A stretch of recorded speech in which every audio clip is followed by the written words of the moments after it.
seguimiento al primer ciclo de conferencias del Cuerpo Académico de Artes Escénicas, Corporalidades y Creación Artística.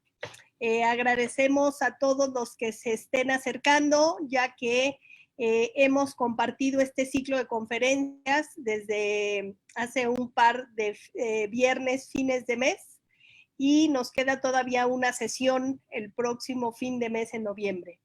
El día de hoy, una de nuestras integrantes, la doctora Alejandra Olvera Rabadán, nos acompaña y nos va a compartir algunas ideas, algunos conceptos. La doctora Alejandra es integrante del Cuerpo Académico de Artes Escénicas, es nuestra representante. Ella es docente en la licenciatura en danza de la Facultad Popular de Bellas Artes de esta Universidad Michoacana. Y bueno, pues tenemos el agrado y el gusto de escucharla hablándonos sobre los cambios perceptuales en la creación. Les recuerdo que pueden hacer sus preguntas, sus comentarios en el Facebook y nosotros se los haremos conocer, se los daremos a Alejandra para que pueda comentar al respecto. Una vez más, agradezco que estén aquí en compañía de nosotros, de nosotras, y le doy la palabra a Alejandra. ¿Qué tal, Alejandra? Hola, pues buenas tardes a todos, todas. Voy a platicarles sobre una metodología de creación y, que se llama Las Piedritas de Basílides. Y mientras voy platicando sobre esta metodología, les voy a proyectar un video, un pequeño video que les va a permitir ver un poquito una muestra de algunos fragmentos de las obras que se han generado con este proyecto. Entonces, pues, espero que lo disfruten.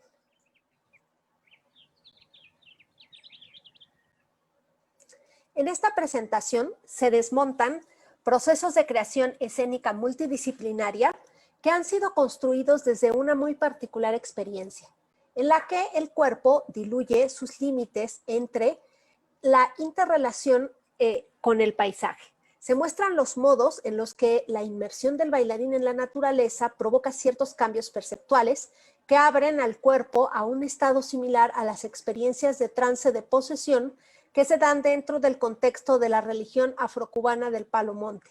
Se presenta la metodología de creación denominada Las Piedritas de Basílides, que permite un tipo de interacción entre el cuerpo y el territorio, en el que se genera un devenir paisaje del cuerpo y un devenir cuerpo del paisaje que queda impreso en la obra. Los procesos de creación que se muestran se realizaron en espacios naturales en México, pero cada uno de ellos llevó a distintos caminos. En el primero se trabajó en un museo comunitario de máscaras, que es una casa-templo en la zona del Totonacapan, en Veracruz. El segundo proceso se trabajó con las aguas y en lagos y ríos de Michoacán, abordando la transformación que se vive desde el cuerpo materno que se torna infante. El tercer proceso creativo se realizó en San Luis Potosí. Este fue un trabajo colectivo en el que se dialogó con los momentos de cambio del ciclo de vida. Para finalizar, se presentan dos trabajos que están en proceso. Uno de ellos está realizado en la Laguna Seca de San Marcos, ubicada en Jalisco, en la que no crece ninguna vegetación. Y el otro es un trabajo que vincula con los ritmos del movimiento del volcán Popocatépetl. Las Piedritas de Basílides es una metodología que dialoga con la cosmovisión del Palo Monte, que es una de las principales religiones afrocubanas. Hay varios conceptos que se utilizan en esta metodología de creación, como es la relación con la naturaleza, la práctica de la posesión, la construcción de la territorialidad sagrada y la posibilidad de transitar desde el cuerpo tiempos y espacios lejanos. Esta relación entre la creación escénica y las prácticas religiosas no es algo totalmente nuevo. En Cuba, por ejemplo, actores y actrices del Teatro Buendía convocan a la escena a las deidades yorubas y construyen la presentación de los linderos entre la creación dramatúrgica y el despliegue de una práctica religiosa de posesión.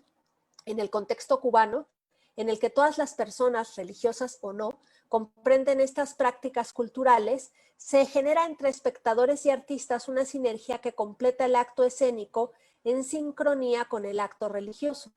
El palomonte es una religión originaria del Congo que se desarrolló en Cuba durante la colonia. En el proceso de sincretización, el palomonte integró algunos elementos de la religión yoruba, del espiritismo de cordón, del catolicismo y, en algunas zonas de Cuba, del vodú haitiano. El punto focal de esta religión es la relación del practicante con los espíritus de los antepasados, pero también con los espíritus de las plantas, los animales y el territorio en general.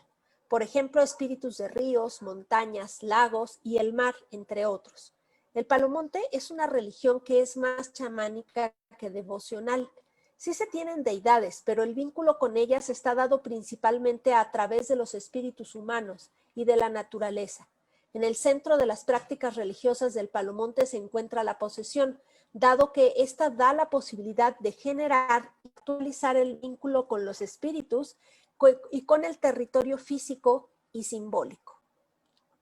Las piedritas de Basílides es una metodología de creación que parte de los principios y cosmovisión del palomonte, y en principio porque sus creadores somos practicantes de esta religión, es decir, somos paleros. Sin embargo, esta metodología de creación ha sido empleada con otras artistas que no necesariamente son practicantes del palomonte, pero que sí han penetrado en esta cosmovisión y han desarrollado ciertas habilidades que les permiten construir escénicamente desde esta particular manera de entender el cuerpo y la naturaleza. Las piedritas de Basílides empezó a gestarse en Cuba. Sin embargo, la mayor parte de las obras que se han creado con esta metodología han sido realizadas en México y en ellas han colaborado artistas mexicanas. A pesar de que ellas no son paleras y no comparten directamente la cosmovisión y las prácticas del palomonte, sí ha sido posible integrarlas al trabajo creativo construido desde la metodología de las piedritas de Basílides, porque la cultura mexicana está impregnada también del pensamiento mágico. Una de las principales acciones que hemos realizado para hacer esa traducción de las prácticas del palomonte a la escena con artistas mexicanas ha sido la utilización de máscaras. En muchas culturas de México, las máscaras son espacios en los que habitan los espíritus de los antepasados, lo cual hace que las artistas mexicanas, si bien en su cultura no tienen integrada la posesión de manera tan desarrollada como en Cuba, sí pueden establecer el vínculo con los espíritus a través de la máscara.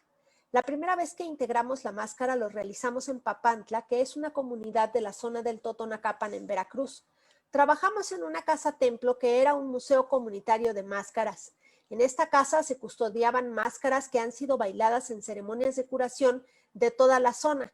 Después de la intervención que hicimos durante varios meses con estas máscaras, la curandera que custodiaba este museo nos donó algunas máscaras para que pudiéramos bailarlas en otros lugares, para que las lleváramos a pasear. Cuando se trabaja con la máscara, las bailarinas experimentan cambios en sus estados de percepción que desde el palomonte son interpretados como estados de posesión intermedia, porque la bailarina puede sentir la irradiación de los espíritus, pero no pierde totalmente la conciencia, lo cual le permite la creación en términos escénicos. Por otra parte, cuando la máscara es usada en un espacio natural, como por ejemplo el desierto, dialoga con los espíritus del lugar de una manera distinta a como lo hace cuando se encuentra a la orilla del río. Es decir, cuando se baila la máscara en un espacio natural, esta permite que a las bailarinas relacionarse no solamente con el espíritu que vive en la máscara, sino también con los espíritus de la naturaleza. El palomonte no es una religión que se base en dogmas de fe, sino que está construido por un sistema de prácticas. Esto hace que las prácticas específicas puedan cambiar y adaptarse según las circunstancias. Las acciones ceremoniales dependen de los espíritus concretos con los que se trabaje. En Cuba, comúnmente los paleros bajan espíritus congos que fueron esclavos. Esto quiere decir que cuando se da la posesión, quienes hablan, cantan y danzan son estos espíritus congos. Los paleros trabajan con varios muertos, pero es común que tengan uno de sus espíritus como principal. En mi caso, el espíritu con el que más trabajo es una curandera del norte de México que cura con plumas y con la imposición de manos. Estas son prácticas que son poco comunes en el palomonte en Cuba, porque pertenecen más a las tradiciones de curandería de los pueblos originarios de México. Sin embargo, dentro del palomonte se entiende que el espíritu desarrolle las prácticas que realizaba en vida. Por lo tanto, la curación con plumas puede entrar perfectamente dentro de las prácticas religiosas del Palo Monte cuando se produce la posesión. En el mismo sentido, la integración de las máscaras permite la incorporación de ciertos detonadores de los cambios de conciencia que son más cercanos a las prácticas culturales de los pueblos originarios de México y que por lo tanto son más accesibles para las bailarinas mexicanas. Entendemos la intervención del cuerpo en el paisaje como una relación que no está dada desde la dualidad que separa cuerpo y espacio, sino desde la mutua compenetración de los cuerpos humanos, cuerpos animales, cuerpos vegetales, cuerpos de agua, cuerpos de tierra, cuerpos de aire. De manera similar a como se entiende que el palero y el muerto no son esencialmente diferentes y que la posesión es simplemente un reacomodo en el modo habitual en que se da la compenetración entre ambos. En las piedritas de Basílides hablamos de cuerpos desdoblados porque la máscara, el cuerpo de la bailarina se desdobla como cuerpo espíritu, como cuerpo árbol y como cuerpo río. Los cuerpos desdoblados de las piedritas de Basílides no son los cuerpos de la representación, es decir, no son cuerpos que sustituyen a nada, sino que son multiplicidades que muestran diversos devenires. Escindir, desvanecer y emerger es una obra escénica multidisciplinaria en la que se trabajó con el rito de paso hacia la maternidad. Durante su proceso de creación se realizaron 5 intervenciones en espacios naturales. En la primera parte, titulada Desde arriba yo, desde arriba tú, los dos adentro, se trabajó en el bosque y se abordó ese momento en el cual el espíritu del bebé entra en el vientre de la madre alrededor del 3er mes. La segunda intervención, titulada Me veo desde los ojos de allá, se realizó en las inmediaciones de un lago y se trabajó en el proceso de desmembramiento que vive la mujer como parte de su entrada en la maternidad, en el cual se desarticula la vida pasada para dar paso a un nuevo estado que implica la integración del cuerpo. En la tercera intervención, titulada Barriendo las nubes de abajo, se penetra en la desarticulación de los saberes heredados. Es una suerte de entrega de las estructuras mentales que bloquean el paso a la maternidad. La cuarta intervención, titulada Inicio, se realizó dentro de un río y se abordó el devenir bebé del cuerpo materno. Ese momento en el que el cuerpo de la madre se funde con el cuerpo del bebé justo antes del inicio del trabajo de parto. La quinta intervención, titulada Esquirlas de tiempo, se realizó en una poceta de una cascada y se trabajó con el momento del parto, entendida como el nacimiento doble del bebé y la madre. Estas intervenciones fueron filmadas, posteriormente editadas y finalmente utilizadas en la construcción de una obra escénica multidisciplinaria que transitaba por 5 momentos desde los que se construyeron las intervenciones en el paisaje. Utilizando este mismo material filmográfico, se realizó otra obra escénica multidisciplinaria titulada La niña que nació de un cascarón. Esta obra se realizó con 4 bailarinas que habían estado trabajando previamente con intervenciones en espacios naturales y con máscaras. La obra se centraba más en la rememoración por parte de todos los presentes, tanto bailarinas como espectadores, de la vida intrauterina y el momento del nacimiento. En esta obra también se trabajaba con las máscaras y se interactuaba con el cuerpo de los espectadores para hacerlos partícipes también de los procesos de transformación en los estados perceptuales, para lo cual se utilizaba una herramienta propia del Palo Monte, que es un dibujo llamado firma, que permite transformar o reorientar la realidad. Los espectadores no eran conscientes de que estaban entrando dentro de este dibujo firma, porque al no formar parte de su cultura no tenían la capacidad de reconocerlo. Sin embargo, la firma actuaba sobre ellos aun cuando ellos no fueran conscientes de esto. La travesía de los múltiples nacimientos fue otra obra creada con la metodología de las piedritas de Basílides y que nació de las travesías realizadas en el desierto. Se decidió no utilizar las máscaras en esta ocasión porque las bailarinas ya contaban con las habilidades necesarias para trabajar desde la irradiación de los espíritus del desierto. Además, en esta ocasión, debido al tema, nos interesaba poder captar los rostros, cosa que la máscara no permite. El desierto por sí mismo cambia la percepción de las personas que se adentran en él, en parte porque en general se puede mirar muy lejos al horizonte. en parte también porque tiene su propio ritmo que penetra en los cuerpos de las personas, transformando su estado corporal. Esta cualidad propia del desierto, junto con la visualización, permiten desarrollar un diálogo muy particular entre la capacidad visionaria de las personas y la diversidad de las formas y colores que ofrece el desierto. La acción corporal de intervención en el desierto, que es filmada como parte del proceso de creación, se construye desde estos cambios perceptuales. El desierto de San Luis Potosí es muy diverso. Tiene zonas de grandes planicies recubiertas de una vegetación muy particular rica en cactáceas. Hay sitios de lomas bajas que se extienden por muchos kilómetros y también zonas montañosas que en ciertas partes son también desérticas y en otras más boscosas. Una de las características más sorprendentes del desierto de San Luis Potosí son las piedras, que tienen una gran cantidad de colores que se presentan en franjas y que en algunos lugares son ricas en cuarzo. A pesar de que existe una enorme variedad de vegetación conformada principalmente por cactus, el suelo del desierto está siempre a la vista. Se puede ver la tierra, que es dura, pero a la vez fina y que deja ver rocas y piedras muy diversas. En el desierto se pueden ver cactus con formas muy distintas, algunos muy pequeños, otros muy grandes. Se les pueden ver plagados de espinas o lisos en algunas de sus partes. Se les puede ver con colores brillantes o con colores mates. En síntesis, es un desierto visualmente muy rico y todo este material es punto de partida para la construcción de la visualización, porque uno de los principios de esta es que todo aquello que se percibe es susceptible de ser llevado a la acción corporal.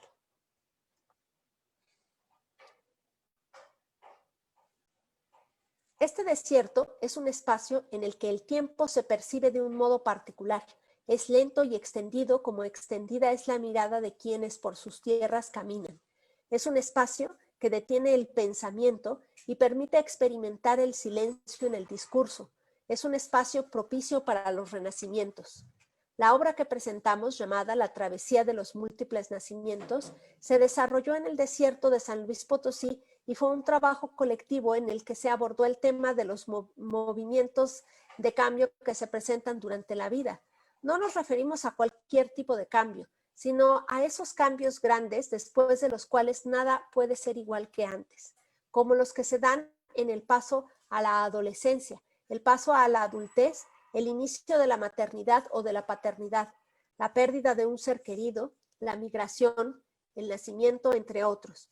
En muchas culturas tradicionales, para ayudar a las personas en estos momentos de cambio importantes en la vida, se cuenta con ritos de paso que se realizan de manera consciente y colectiva.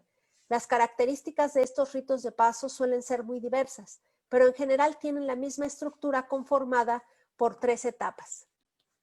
Para esta obra se construyeron acciones corporales que se relacionaban con cada una de las 3 etapas de la estructura de los ritos de paso. La primera parte del trabajo consistió en la toma de conciencia de las características del cambio en los procesos de vida que estaba viviendo cada una de las bailarinas participantes. A partir de ello, se generaron ejercicios de visualización que permitieran comprender los 3 momentos que se viven durante los ritos de paso, donde desde esta visualización se diseñaron los vestuarios con los que se trabajaría en el desierto. También se estructuró la acción corporal a utilizar, la cual no consistía en una definición fija de movimiento, sino en una estructura de detonadores para la acción corporal. La segunda parte del proceso de creación de la obra se hizo una primera exploración de los diversos lugares del desierto de San Luis Potosí para seleccionar el espacio que, en particular, permitía desarrollar un diálogo entre la estructura de detonadores para la acción que se había creado para cada etapa del rito de paso y las características del desierto. El objetivo era buscar espacios adecuados que de algún modo pudieran hacer visible aquello que en las visualizaciones hechas previamente estaba solamente en la experiencia del cuerpo de las bailarinas. Una vez seleccionados los espacios adecuados, se procedió a la intervención en el desierto, en la cual se procuraba establecer un diálogo corporal con ese espacio. Este diálogo se estableció desde el cambio de percepción que permite la visualización, la cual es guiada por una parte por la estructura de acción previamente establecida y por otra por lo que ofrece el desierto en términos de sensaciones visuales, olfativas, auditivas y táctiles. Se puede decir que la intervención danzaria en el desierto es un juego entre la visualización y la percepción. El proceso de creación de esta obra en este proceso se realizaron 3 intervenciones, cada una de las cuales corresponde a cada una de las etapas del rito de paso. El establecimiento de estas 3 etapas proviene de la primera experiencia de cambio profundo que vivimos durante nuestra vida, que es el nacimiento. Los ritos de paso que se pueden observar en las diversas culturas y que corresponden a diferentes etapas de la vida, si bien tienen características particulares, tienen en común que cuentan con estas 3 etapas que corresponden con aquellas que se viven en el primer gran cambio de la vida, que es el nacimiento. El primer momento del rito de paso es la muerte simbólica, que implica una desarticulación del mundo o del estado que tiene la persona que está a punto de cambiar. En el caso de las personas que están por nacer, este momento corresponde a las contracciones durante las cuales el mundo acuático y placentero en que vivían empieza a desmoronarse. Para la creación de la travesía de los múltiples nacimientos, este primer momento se filmó en las ruinas del viejo pueblo de Real de 14. El equipo estaba conformado por 4 bailarinas, cada una de las cuales corporeizó de manera independiente este momento de desestructuración del mundo. La segunda etapa del rito de paso corresponde con el tránsito por el canal de parto. Esta es experimentada como un momento de vacío, pero que implica un viaje, un tránsito de un lugar a otro. Es específicamente del momento del cambio, pero a la vez es el momento de la no forma, porque no se está ya en la condición de vida previa y todavía no se llega al nuevo estadio de la vida. En la intervención realizada en el desierto, esta etapa se trabajó en una ladera de la montaña en la cual se habían acumulado una serie de lajas de piedra que se movían con facilidad y que evidentemente habían caído ahí producto del movimiento de la tierra. En esta intervención se trabajó por duplas, es decir, se realizaron 2 filmaciones con 2 bailarinas cada una. La tercera etapa del rito de paso corresponde al establecimiento del nuevo estado al cual llega la persona que está en transformación.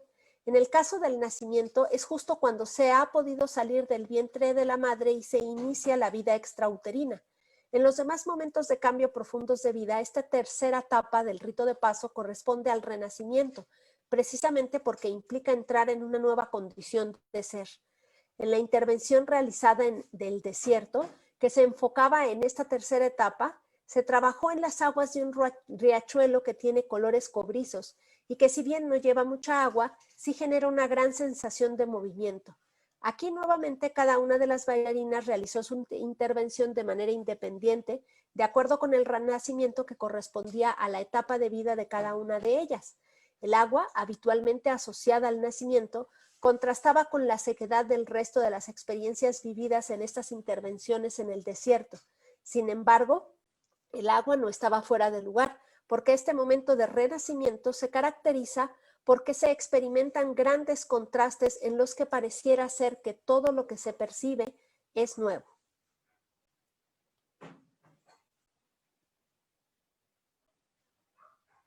Las intervenciones que se realizaron en el desierto como parte del proceso de creación de la travesía de los múltiples nacimientos fueron filmadas en su totalidad. Con los materiales obtenidos se trabajó la edición para obtener por una parte una serie de obras filmográficas danzadas que funcionan por sí mismas y por otra parte para construir lo que fue una obra escénica multidisciplinaria. Para la construcción de la obra escénica de la travesía de los múltiples nacimientos, se utilizaron todos los materiales que se obtuvieron durante el proceso de creación: dibujos, vestuarios, obras filmográficas, estructuras de improvisación vinculadas a cada uno de los momentos del rito de paso. Los vestuarios con los que se trabajó en las intervenciones del desierto no se utilizaron como ropas para ser vestidas en la obra escénica, sino como elementos con los cuales se podía construir acciones corporales. Se diseñaron nuevos vestuarios blancos iguales para las 4 bailarinas para la obra escénica. Esta decisión de manejar los vestuarios usados en el desierto como elementos de la escena y no como ropa responde a que en ellos estaba encarnada la experiencia del desierto, la cual se pretendía desplegar en la obra escénica por medio de diversas acciones que en ella se realizaban. Se trabajó con el azar para la construcción de la estructura escénica, la cual no estaba guiada de manera lineal porque no pretendía contar la historia del rito de paso. Se pretendía generar en las personas que participaban en la obra escénica como espectadores activos sensaciones corporales similares a las que se podían experimentar en el desierto, y además estuvieron atravesadas por las características que se viven en los ritos de paso. Para lograr esto se generó un espacio escénico circular que era transitado en su perímetro por los espectadores, quienes caminaban durante toda la obra. La caminata del público en la obra correspondía a la caminata que se realizaba en el desierto, pero también tiene que ver con el hecho de que los cambios en los ritos de paso implican el traslado de un estado a otro, lo cual en términos corporales puede ser experimentado como un viaje. La travesía de los múltiples nacimientos contaba con numerosas escenas en las cuales iban siendo utilizados los distintos elementos que se habían creado durante el proceso de creación: piezas filmográficas, vestuarios, dibujos, principios de acciones corporales. Muchas de las escenas que se construían con estos elementos involucraban también la acción del público. El espacio circular estaba dividido por una especie de abanico gigante de tela que se podía abrir y cerrar en sus dos costados, permitiendo unificar o separar los dos lados del círculo. El abanico, además de permitir cambiar la estructura del espacio escénico, ofrecía un espacio para la proyección de piezas filmográficas.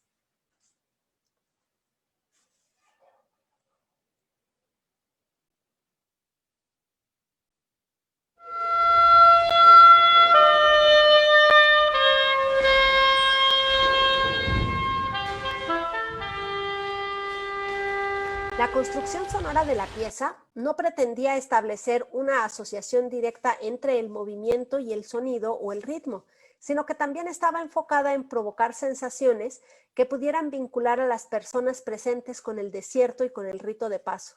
Así, los y las espectadoras podían tener experiencias corporales que fueran equivalentes en cierta medida a lo que las bailarines habían experimentado en sus intervenciones en el desierto.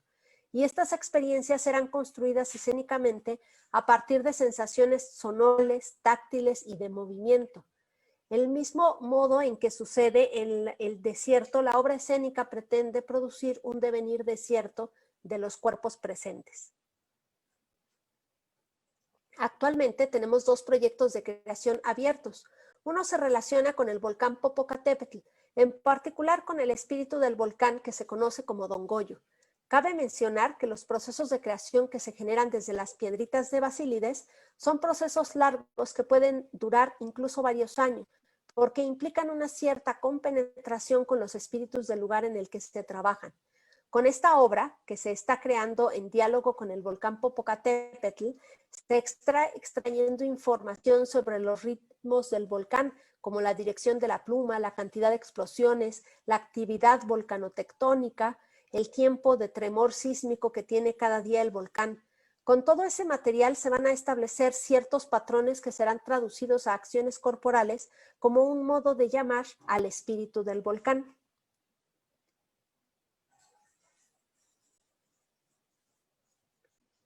En otro proceso de creación que se está realizando, acontece en la Laguna Seca de San Marcos, en el estado de Jalisco, en México. La laguna es un espacio en el que las coordenadas se pierden entre los seres de arena que transitan el espacio disfrazados de tolvaneras.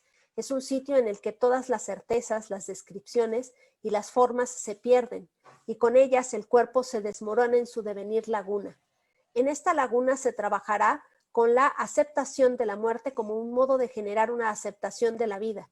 La laguna es un espacio que por sus condiciones climatológicas es poco amigable con el cuerpo, dado que no contiene agua. Es un cuerpo de tierra arenoso bastante grande en el que no crece vegetación y en el que, salvo por algunos insectos, no hay animales. Esto hace que sea un espacio propicio para penetrar en la desaparición de las sobresignificaciones que pesan sobre nuestros cuerpos y nuestras vidas.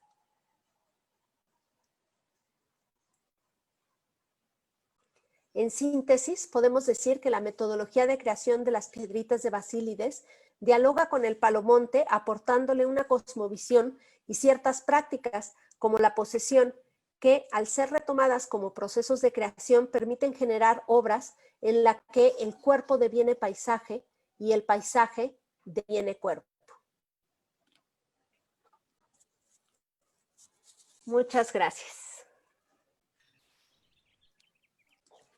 Qué bonito, Alejandra. Muchas gracias por compartir estas experiencias artísticas. No pude dejar de pensar y de recordar los orígenes históricamente se ubican entre los orígenes del teatro, estas prácticas rituales de las ménades.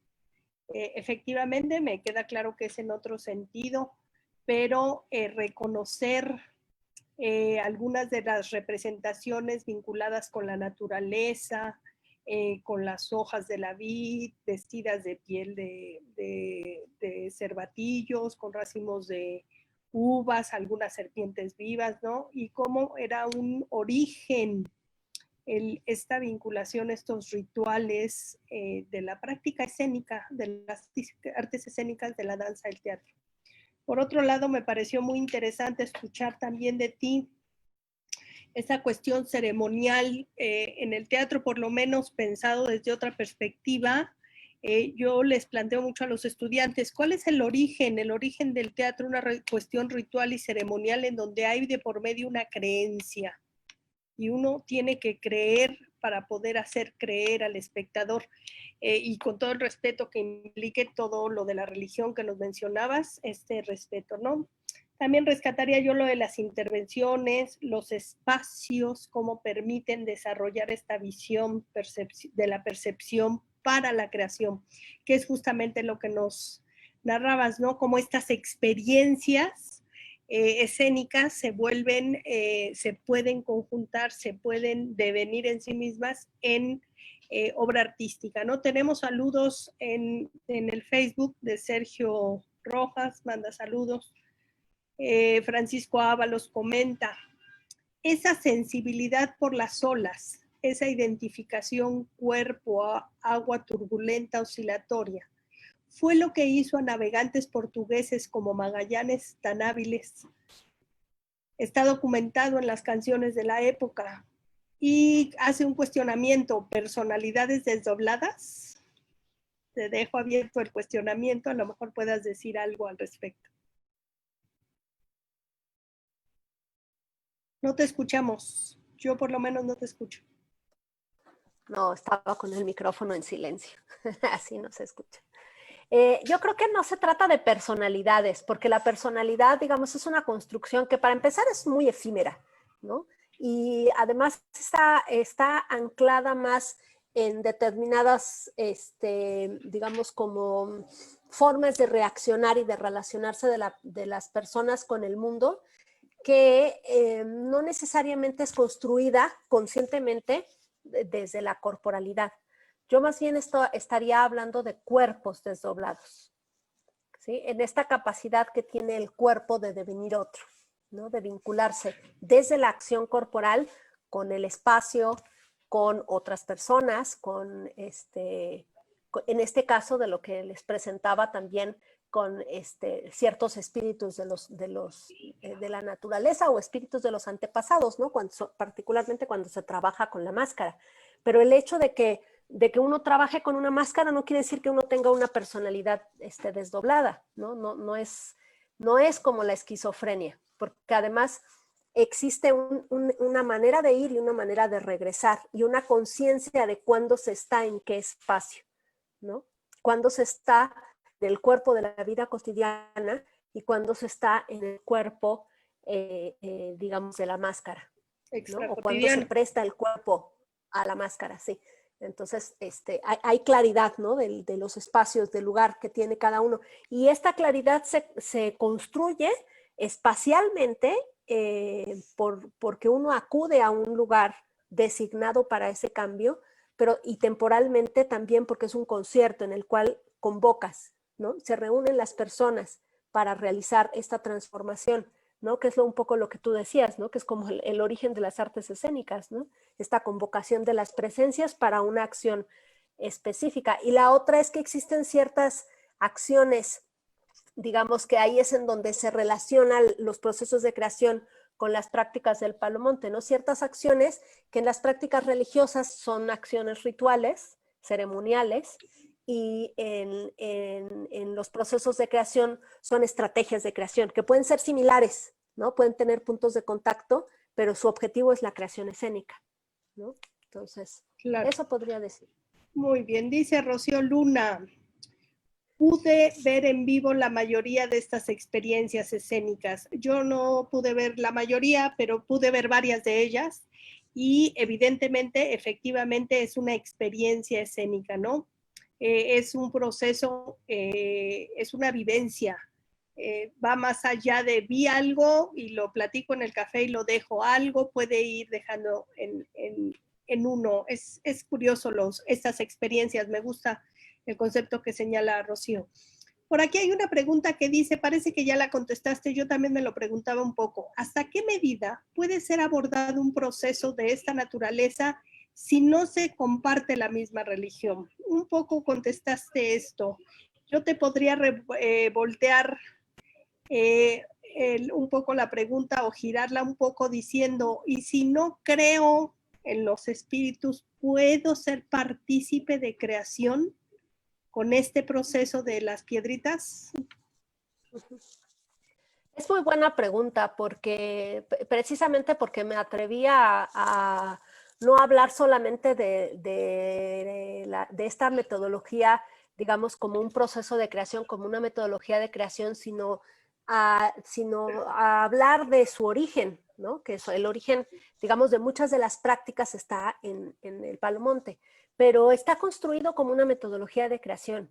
Y de hecho, la mayor parte de las personas con las que he trabajado a partir de esta metodología de creación no son practicantes del Palomonte ni son creyentes de nada. Algunas son ateas, algunas son católicas y eso no, digamos, no obstaculiza su participación.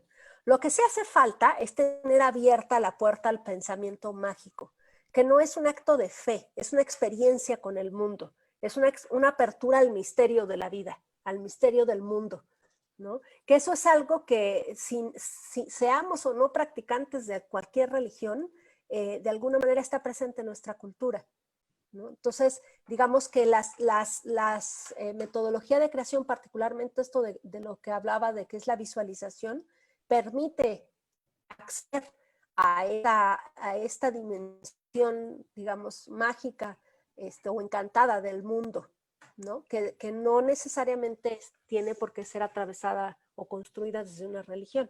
Entonces sí, sí se tiene que tener cierta apertura, ciertamente, a tener experiencias, digamos, en las cuales sueltas un poquito el control racional o tu construcción racional de la experiencia del mundo, ¿no? Del paisaje.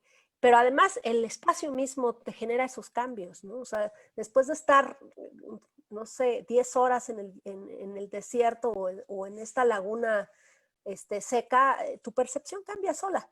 Aunque no hagas nada, empiezas a sentir diferente, a pensar diferente, el ritmo de tu cuerpo cambia, y no es un acto de fe, es una cualidad de los estados de conciencia, ¿no? que tenemos como seres humanos. Sí, son procesos extáticos, de éxtasis, dicen los antropólogos, ¿no? Los antropólogos que estudian justamente los rituales, como Víctor Turner, que es de los viejos antropólogos que han referenciado hacia las artes escénicas, habla de este proceso de éxtasis, ¿no? Este proceso ritual en el que se sale de la realidad, se entra en un proceso, él le denomina crisis, pero realmente es un proceso de comunicación. Insisto, Víctor Turner habla de los dioses, pero bueno, aquí tú lo estás mencionando con otra mecánica. Muchas gracias. Dice Elizabeth Liz Madrigal, gracias por compartir, maestra Ale, muchos saludos. Por acá tenemos otra pregunta que me están leyendo la mente los que preguntan. Dice, ¿por qué lo llamas metodología? ¿Es necesario que el cuerpo esté entrenado? Creo que son dos preguntas. Para desarrollar esta percepción para las artes escénicas. Creo que aquí pues hay las dos partes, ¿no? Por un lado, pues está la parte religiosa, ya lo explicaste, y cómo lo aplicas como metodología. y qué tanto hay que desarrollar el cuerpo. Sí, así como un cuerpo entrenado pues, en algún tipo de práctica o de lenguaje particular, no. Sí hace falta un entrenamiento, pero es un entrenamiento que, digamos, forma parte de la metodología de creación, es decir, no empieza uno el proceso de creación de golpe, sino que hace falta desarrollar ciertas habilidades, digamos, de hacer este tránsito, ¿no? De entrar en estos procesos de cambio de percepción, ¿no? Entonces, sí diría que hay un entrenamiento que permite esto, ¿no? Pero no es un entrenamiento corporal, así como pensaríamos, no sé, el ballet, ¿no? Que tiene un lenguaje corporal. Es decir, cualquier cuerpo lo podría hacer, ¿no? Pero sí necesitaría entrar en un proceso, digamos, en el que aprenda o que, digamos, se vuelva como fácil o habitual en esos cuerpos, en esas personas que quieren participar del proyecto, hacer este tránsito, ¿no? Eso sí tendría que ser, y por eso le llamamos una metodología, porque hay toda una estructura que permite generar, más allá de la temática particular, más allá de la obra particular, del lugar en el que se entre, hay toda una estructura, digamos, que permite generar este tipo de cambios perceptuales desde los cuales se crea. Y el nombre específico, las piedritas de Basílides, tiene que ver con dos cosas. Cuando estábamos como iniciando con esta metodología y explorando con ella en los primeros trabajos, digamos como una parte, pues está uno metido, ¿no? En el proceso de creación y no sabe uno qué es lo que hace, y después tiene momentos en los que se aleja y empieza a reflexionar, bueno, ¿y esto qué fue? Y para entender qué es lo que está pasando, pues leímos mucho sobre psicología transpersonal, sobre ciertos tipos de terapia como la terapia ericksoniana, que trabaja a partir del trance de hipnosis, la terapia. Estoy aquí en cámara. Y la otra que leímos fue, que digamos que trabajamos, es el padre de la psicología transpersonal, que es Carl Gustav Jung. Y en uno de sus textos habla de una experiencia que tuvo, digamos, en la que no puede explicar desde el pensamiento racional. Y digamos, había un personaje que era Basílides, que estaba relacionado con esto que Jung nos estaba diciendo, y de ahí tomamos el nombre, ¿no? Justo como para nombrar que esta cualidad de transformación es una cualidad que tenemos todos, ¿no? Y que, digamos, estaba como en la simiente de esta forma de entender la psique de las personas que nos proponía Jung. Y las piedritas, precisamente porque las piedras son los lugares en donde se asientan los espíritus, donde viven los espíritus, ¿no? Entonces, por eso. Muchas gracias. Mira qué interesante saber en este sentido. Gracias, Alejandra. Di Francisco Ábalos, el parto señala, el parto más como renacimiento dual. Bueno, en estas experiencias de este canal del parto y todo esto que nos contabas, yo participé en algunas de ellas, sí era muy interesante. ¿Quisieras comentar algo de esto, de lo que dice Francisco? El parto más como un renacimiento dual. Sí, claro, son dos nacimientos, el nacimiento del bebé y el nacimiento de la madre, sí. Recientemente oí una conocida mía que acaba de parir, le hicieron las parteras una ceremonia, porque justamente hablaba de esto, ahora eres otra persona, ahora eres madre, no que seas esencialmente otro, pero vas a cumplir otro rol de vida, que es el ser madre, ¿no? Entonces hay un nacimiento y tienen que dársele la recepción a ella como madre como al bebé, ¿no? Entonces me llamó mucho la atención, yo no había escuchado de esto, aunque vi estas experiencias. Qué interesante, Alejandra. Cada vez que yo escucho estas cosas que parecerían estar poco fundamentadas, uno tiene que darse cuenta que las artes escénicas tienen un fundamento ancestral, ¿no? O sea, viene de los ritos de iniciación, los ritos de paso, estas actitudes, estas acciones, estos procesos de creencia por los que ha pasado el ser humano. Uno podría pensar es muy antropológica esta visión de las artes escénicas, puede ser, o es religiosa, también puede ser. Me parece como que ya eso lo definirá quien sea partícipe de eso. Yo quisiera preguntarte una cosa, ¿cómo lo diferenciarías esta metodología? O sea, tú conoces a la gente de teatro y ves sus procesos formativos, los has escuchado. Si tuvieras que hacer una comparación o mencionar algunos pros y contras de las otras metodologías con las que se forma la gente en las artes escénicas, en el teatro, quisiera yo mencionar, porque finalmente en la danza lo vives. En la danza lo vives día a día y las experiencias y las diferencias las vas trabajando, convocando a los más cercanos. No sé, me gustaría escuchar una cuestión un poco comparativa, un análisis diferenciador entre una metodología y otra. ¿Qué les daría esta o qué les da la otra que esta no les da? No sé, ¿qué nos podrías decir al respecto? Está difícil esa pregunta, Claudia. Me pusiste contra la pared. Pues lo que pasa es que, a ver, si pensamos la formación de teatro desde, digamos, la construcción del teatro realista, son dos universos que no se encuentran. Esta metodología que yo propongo justo parte de una construcción del individuo, de la relación con el espacio que es opuesta, ¿no? O sea, hay que hacer un salto epistemológico para poder entrar en una metodología como la que yo propongo, si vienes de la metodología digamos, del teatro más tradicional. Ahora, en el teatro no solo existe eso, o sea, en el teatro hay una diversidad de formas de crear.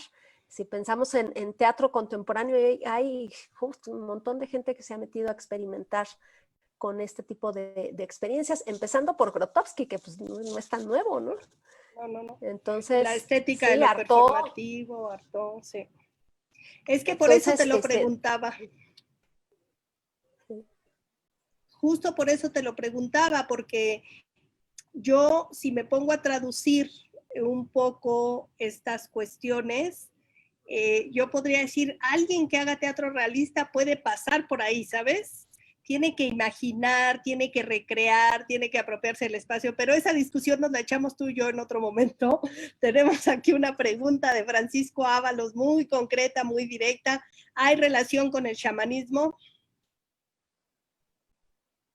Pues sí, toda, toda la relación del mundo con el chamanismo, aunque no se está pensando en hacer chamanismo, sino en hacer obras, ¿no? Pero obviamente se toma muchas, digamos, prácticas, porque el Palomonte en particular, que es, digamos, de una de las de donde se nutre, es una religión totalmente chamánica, ¿no?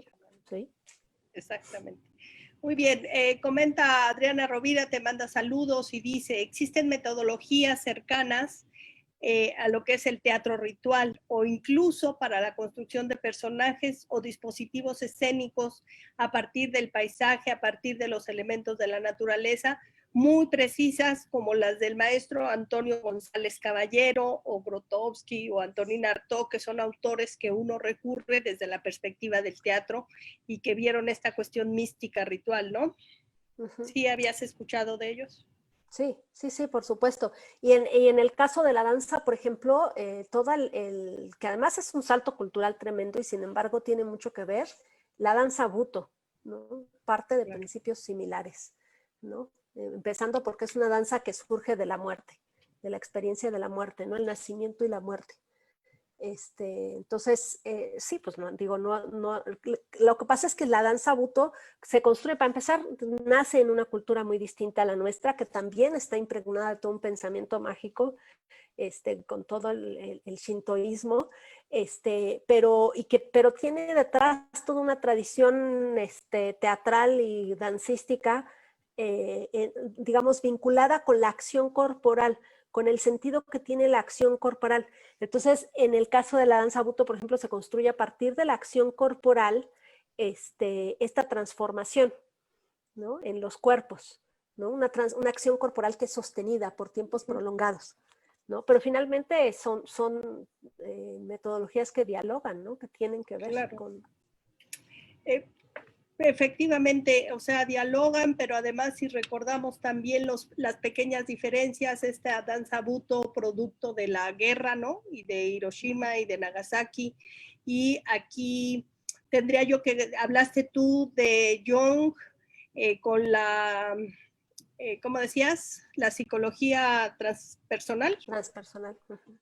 Y te hablaría yo también de la fenomenología, que justamente Husserl hablaba de las experiencias y que Husserl coincide espaciotemporalmente casi con Stanislavski, que es nuestro padre de una metodología realista.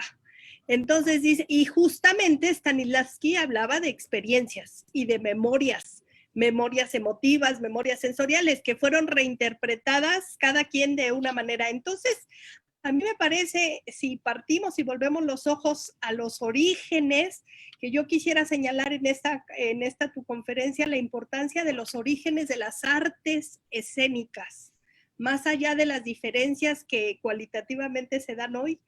Hay una semilla germen que si uno la agarra y sigue el hilito, va a dar a un lugar bastante en común, ¿no? No sé, Alejandra, si quisieras hacernos un comentario. Lucía Díaz tiene un comentario también.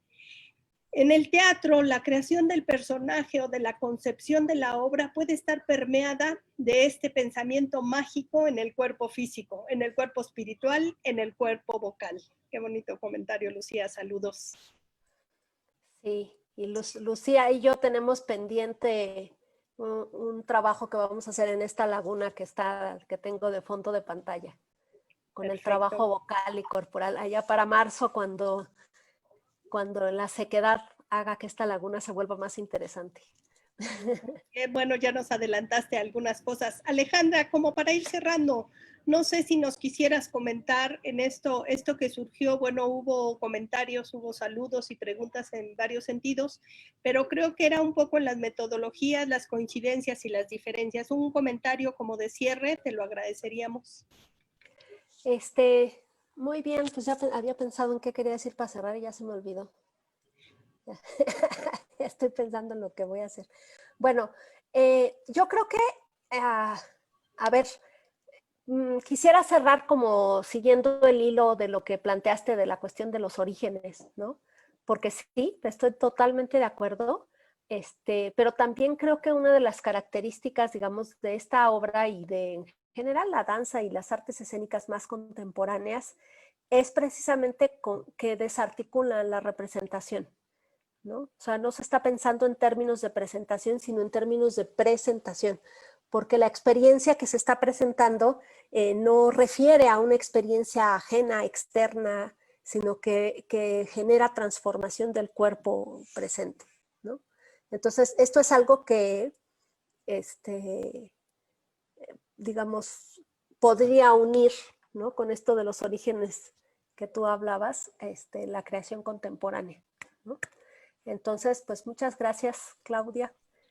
Muchas gracias a todos y todas que nos han acompañado por ahí. Sí, pues muchas gracias a ti, agradecer también a nuestra audiencia. Les recordamos que queda esto como registro acá en la página del Cuerpo Académico de Artes Escénicas, que estamos tratando de generar estos espacios de diálogo, de reflexión. Me parece que esto que nos compartió Alejandra es fundamental en cuanto a estos cambios perceptuales. La percepción también es un concepto fundamental. Me llevo de tarea para charlar con Alejandra y quizás lo traemos después aquí a compartir con ustedes cómo hay más semejanzas que diferencias. Yo creo que por eso somos el Cuerpo de Artes Escénicas. En fin, aquí estamos juntas, generando, buscando, dialogando. Quiero agradecer mucho tu experiencia, lo que nos compartes. Quiero agradecer a los asistentes, los que nos estuvieron compartiendo. Pueden pasar la voz para que vean el video. Y les recordamos que nuestro primer ciclo de conferencias denominado Corporalidades y Creación Artística continúa todavía una sesión más. Vamos a la próxima conferencia, es el próximo 27 de noviembre. Entre la presencia y lo digital en las artes escénicas. Es lo que vamos a dialogar. Ahora vamos a estar presentes todas las integrantes del Cuerpo de Artes Escénicas y están cordialmente invitados. Agradezco una vez más a Alejandra Olvera, agradezco a mis compañeras Adriana Rovira, Rocío Luna, que formamos este cuerpo académico y que estamos al pendiente de cada una de nuestras actividades. No se lo pierdan, gracias por estar aquí, muy buenas noches.